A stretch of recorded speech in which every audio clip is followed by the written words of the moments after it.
What's up, guys? Welcome back to Jimmy Talks. All right, let's just get right into it. We talk a lot on this channel about sovereignty, having a strong mind, having a strong spirit, the importance of community and family, and standing up for what's right in a world that seems hell-bent on tearing it all down. But there's a fundamental prerequisite to all of that, which is something that if you don't establish and fix, everything else becomes infinitely more difficult. It becomes harder. You can't fight for your family. You can't build anything meaningful, and you can't even think clearly if your body is broken down and it's sluggish and sick. So your physical health is the foundation of everything. You're not going to be an effective father or a strong husband, a capable provider, or a clear thinking dissident if you're lying on the couch feeling like garbage and you're on 10 different pills. You're constantly at the mercy of a medical system that has, time and time again, proven it cannot be trusted. Let me be clear about that as well. They can't be trusted. Also, this isn't a rejecting science or medicine outright. There's definitely a place for emergency medicine, skilled surgeons, and for actual real breakthroughs in science and all that stuff. But the system itself, like the medical industrial complex, where it's for profit here in America anyways, it's very broken. And in a lot of cases, it also actively is hostile to your well-being. We've seen the mask come all the way off during COVID. We saw the air quote science become a political tool, and we saw healthy people being shamed. And there was early treatments that came out, and they were suppressed to push the vaccines instead. And if you looked at these doctors, they weren't like crazy people or anything, but they were just pretty much blackballed. There's a level of institutional corruption that was laid out for everybody to see. And it was pretty staggering. A lot of people just started opening their eyes to a lot of stuff around 2020. But that was just the most recent glaring example. None of this is really new.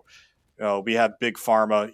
This is an industry that has paid billions of dollars in fines for fraud, for pushing drugs for unapproved uses, and for hiding extremely dangerous side effects. Their business model is not cures, it's just customers for life.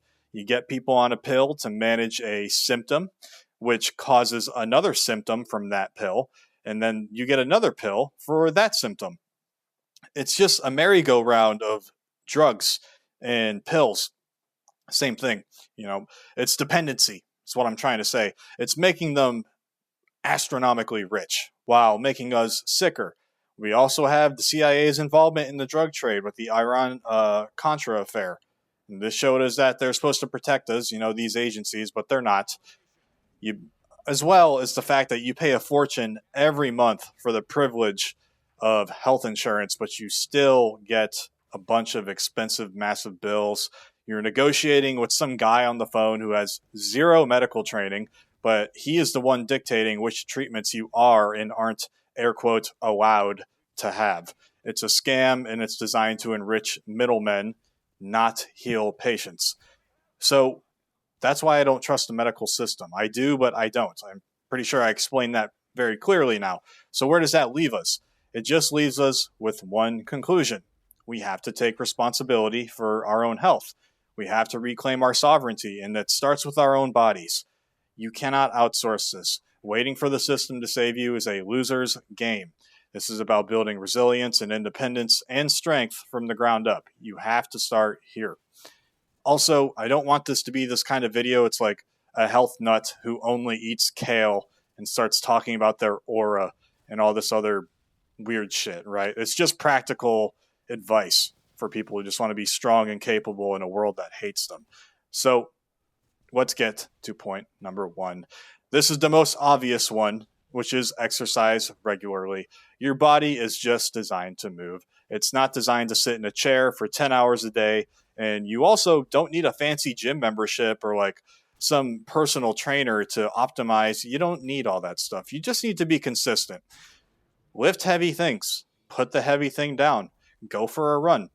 Do whatever you want. You can do push, pull, legs like a bro split. Do body weight stuff. It doesn't really matter though. Your muscles it's like money, right? It protects your joints. It also helps you build mental resilience. And for men who view this channel, which is most of you, there are some women, but for men, let's just be honest here. being physically strong is just a part of being a man. It builds confidence in you. It's hard to be intimidated by the world when you're physically capable. Uh, Also, it's not just lifting, though. You should be moving every day, do cardio, very, very important and overlooked. You can just go for hikes, get a stationary bike, go on Facebook Marketplace, go get a cheap stationary bike. Awesome. I love this. Now, for point number 2, stop consuming seed oils. This is the silent killer in our modern diet. It's just poison. And it's actually way harder than you think because seed oil is in like almost fucking everything. Soybean oil, canola oil, corn oil, sunflower oil. These are all the things that you should be avoiding. They're highly processed. And by the way, there's a difference between processed foods and ultra processed foods.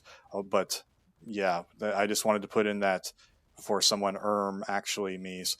But they're just unstable for your body. They are extremely inflammatory for you. It's not good. Inflammation is like almost the root of every modern chronic disease, like heart disease, diabetes, autoimmune conditions. It's almost always because of inflammation. So get rid of the seed oils. They're relatively new as well in the human diet, and our bodies don't know how to handle them properly, and they can't. So start reading the labels because there's a lot in these salad dressings, mayonnaise, and these packaged foods, fried foods, and even stuff that looks like it's healthy. Like if you go to Walmart and you look at the box and it's packaged and it's marked to look healthy, still read the label because not everything is healthy, even if they try to package it that way. It's like, oh, it's all natural ingredients. Like, okay, but you think all natural is seed oils, right? So you should try to eliminate these from your diet as much as you can. I'm telling you, if you get rid of these, you will start to lose weight within a week or two if you're a little bit overweight. This leads me on to my third point. Eat like your ancestors did. This is the flip side of cutting out the poison. Just eat real food. Don't overcomplicate it. What did your great-grandparents eat? What did your grandparents eat?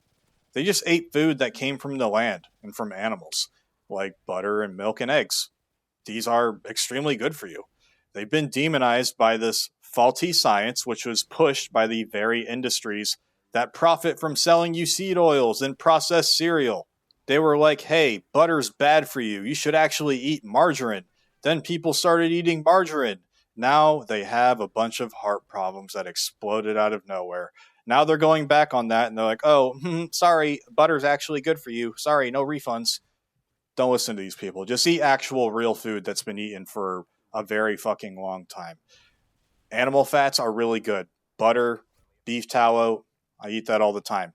I pretty much eat cows, chicken, seafood, here and there, some seafood like salmon, and fruit and vegetables. That's really it. This isn't about being an elitist. Like when you go on Instagram and you see that kid. I don't know if you guys have seen this, but there's some kid who's like, find a godly woman, eat real food. And he says he's like 20 years old, but he looks like an 11-year-old and he eats off a wooden cutting board. Don't be an elitist like that. That's not what I'm trying to say. Just eat real fucking food. Avoid that processed bullshit, sugar snacks, packaged foods with 30 ingredients you can't pronounce. Just eat real food. Steaks, eggs and bacon, salad with real olive oil. This is how we're supposed to eat, right? Now, next one. Ditch plastic and non-stick cookware. This is about reducing your toxic load. Plastic containers, especially when they're heated, like when you put it in the microwave or something, they just start leaching all these chemicals like BPAs and other stuff into your food. I made a video on this slightly about microplastics already quite some time ago. They pretty much just destroy your endocrine system. In simple terms, it just messes with your hormones. So get rid of Tupperware and try to get glass containers for storing and reheating food. It's a little bit expensive if you have a lot to replace, or it might not be expensive, but I'm sure you can find a deal anywhere. But I'm a big fan of glass. You should really just have glass around for all your cooking. And also, when it comes to the non-stick cookware part, because we went over plastic, now the non-stick stuff, get rid of those Teflon pans. When they get scratched, you're just eating all those toxic fumes and particles, especially when you heat it up. Just cook on cast iron and stainless steel. Very durable, doesn't have a bunch of bullshit in it. They won't poison you. It's a simple upgrade that pays off for a lifetime. Very important. Now, next, filter your water. You are mostly water, like your body is mostly water. The quality of the water you drink matters a lot. Most water supply systems in cities and towns, they're loaded with chlorine, fluoride, and other shit that you don't even know about. It's making the freaking frogs gay, right? Unironically, though, fluoride, which was pushed onto us for dental health, it's good for your teeth, is what they were saying. It's not totally wrong, but also too much of it can start calcifying your pineal gland and impacting your cognitive function. We're seeing studies of this coming out. So I think filtering your water is very important. So try to find a filter that can get rid of the fluoride and stuff. Now, the next one is hard, going to be hard for a lot of people. Stop vaping and drinking energy drinks. I have a tough time with drinking energy drinks, trying to quit, replace it with coffee. But this one's pretty straightforward. I never really messed with vapes like that, but a lot of people do. These things will slowly kill you, and it's going to ruin your life expectancy over time, right? Vaping is not a healthy alternative to smoking. It is still smoke going into your lungs, and it's also a bunch of chemicals that's going into your lungs.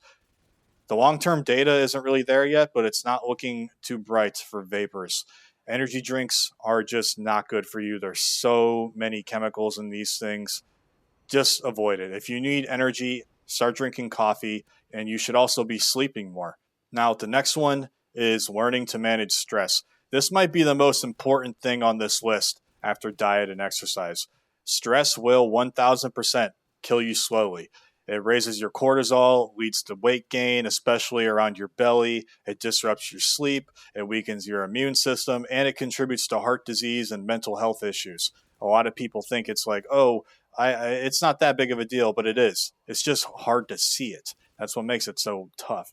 You can't avoid stress either, which also makes it hard, but you have to learn how to manage it.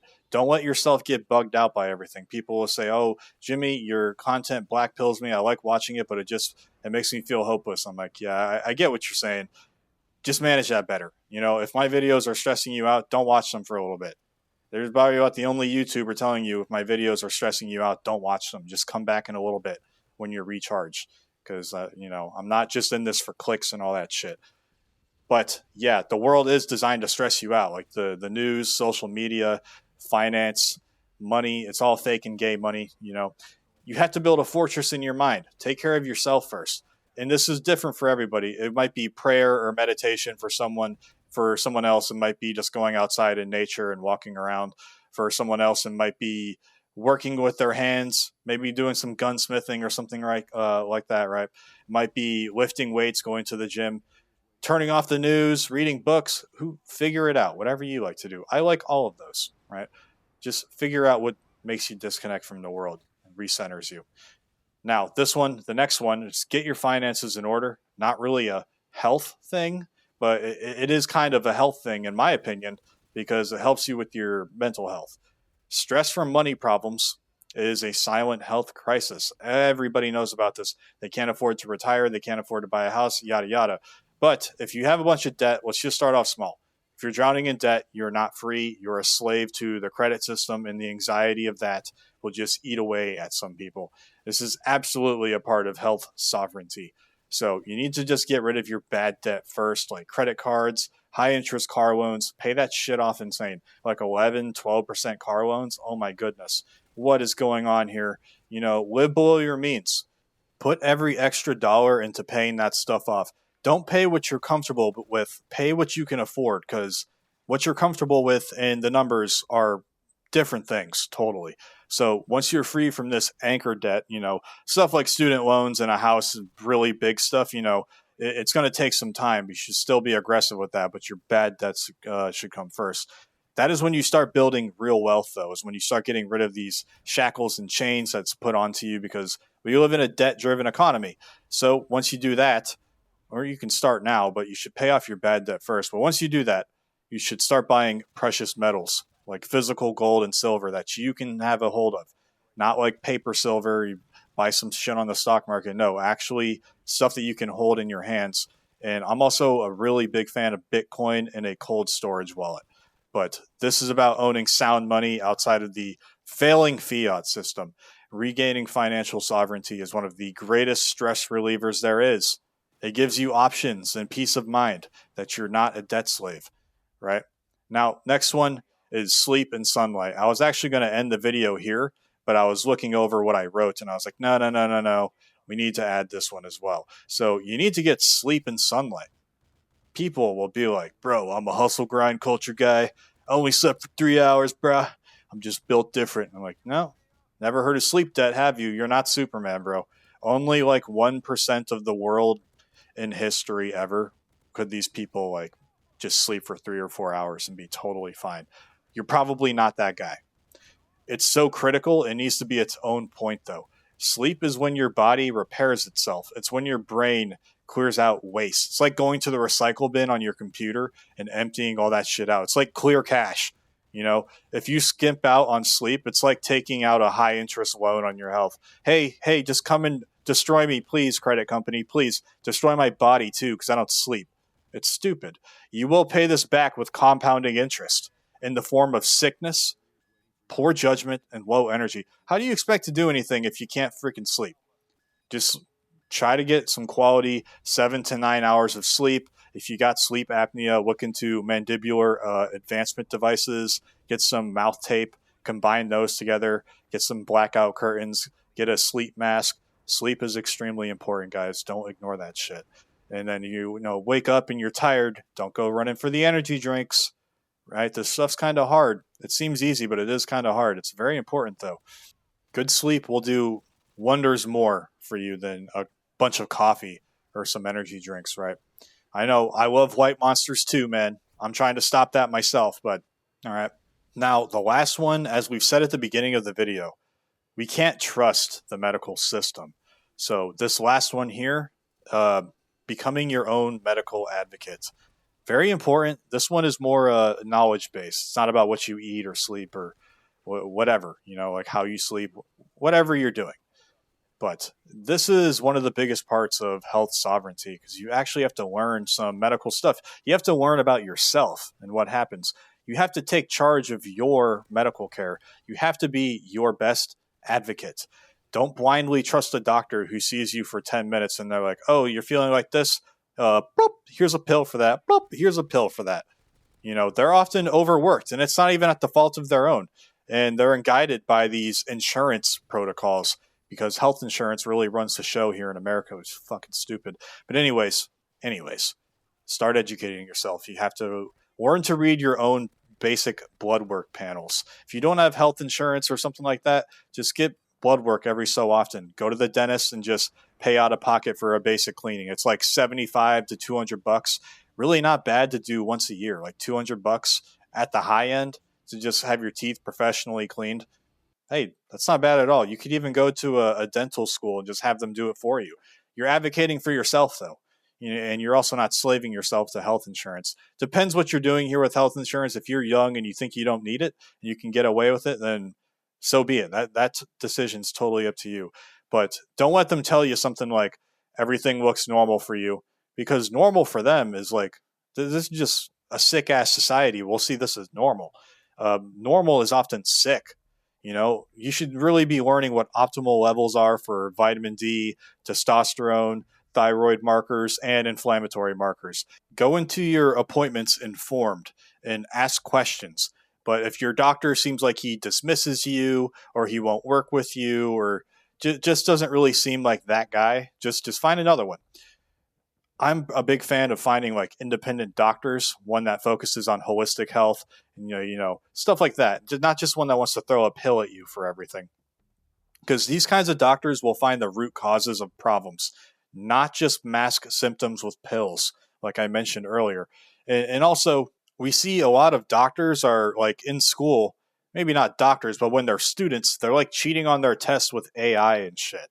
Or we've got some doctor who is only reason he was even accepted, he or she was accepted into medical school was because it was a DEI metric. The shit is crazy. I do not want a DEI doctor who is hired because of the way they look and not on their merit. You know, if I have a most brilliant black doctor ever, okay, you know what? I actually wouldn't care. You know, who cares? If you're brilliant, that's fucking awesome. Be my doctor. But if you only got hired because you're black or you're Mexican or you're bisexual or something, that's absolutely insane. Absolutely insane. And also, a lot of these people, man, we're just seeing them cheat on their tests with AI. This is why it's so important to do all this stuff. But yeah, there's what I do for my list. This isn't a comprehensive guide to like every aspect of health. That would be like hours long video. But it is the foundation. You know, this is the bedrock upon which you build a life of strength and independence. Because I always tell you guys to be sovereign. This is the form of resistance by actually taking control of your medical health. Every meal you cook with real ingredients is an act of defiance against the industrial food complex. I actually look at it this way. Like, I'm not partaking in this bullshit ass system. Every hour of sleep you prioritize is a rejection of this 24/7 hustle, grind, burnout culture that we have to take part of because our money is fake and nobody can afford shit. You know, every set you complete in the gym is building this physical resilience that you need to stand firm and stand tall in the face of adversity when you're attacked for your political beliefs. Every dollar of debt you pay off is a step away from being dependent on this slave system. That's why I'm not doom pilled. Because I take care of myself. That's why I don't give up. Reclaiming your health is the first and most important battlefield in all of this. I don't care who you are. You need to win here and equip yourself to fight on every other front. You become harder to kill. You become harder to manipulate in your mind. You become harder to control in this system. You just become a problem for them, and it's a pillar of strength for your family. You need to be that guy. You're like, you're not that guy, pal. Actually, yeah, I am that guy. But yeah, this stuff, it's not easy. It requires a lot of discipline. You know, going into the food store, I want to buy all these snacks that I like buying. I don't blame you. The shit's tasty. I liked pop for a very long time. I would drink Dr. Pepper all the fucking time.